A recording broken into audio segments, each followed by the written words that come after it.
শেষ নবী ও রসুল মোহাম্মদ সাল্লাল্লাহু আলাইহি ওয়াসাল্লামের জন্ম ও ওফাতের পুণ্য স্মৃতিময় দিন আজ 12ই রবিউল আউয়াল। বাংলাদেশে দিনটি পবিত্র ঈদ-ই মিলাদুন্নবী হিসেবে পরিচিত।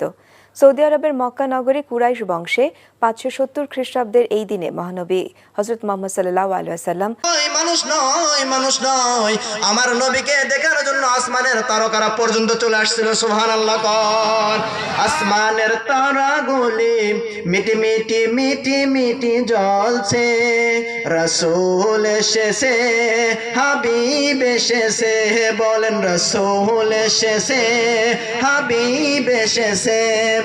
আসমানের তারাগুলো মিটি মিটি মিটি মিটি জ্বলছে, রাসূল এসেছে হাবিব এসেছে, বলেন রাসূল এসেছে হাবিব এসেছে।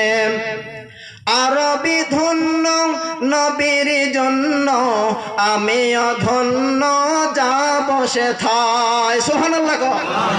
রাত্রি যখন শুইতে যাই নবীকে খুঁজে বেড়াই, রাত্রি যখন ঘুমাইতে যাই নবীকে খুঁজে বেড়াই, চোখের জলে বুক ভাসে নবীর দিদারের আশায়, কবে যাব সোনার মদিনায়। আল্লাহু আকবার কোন।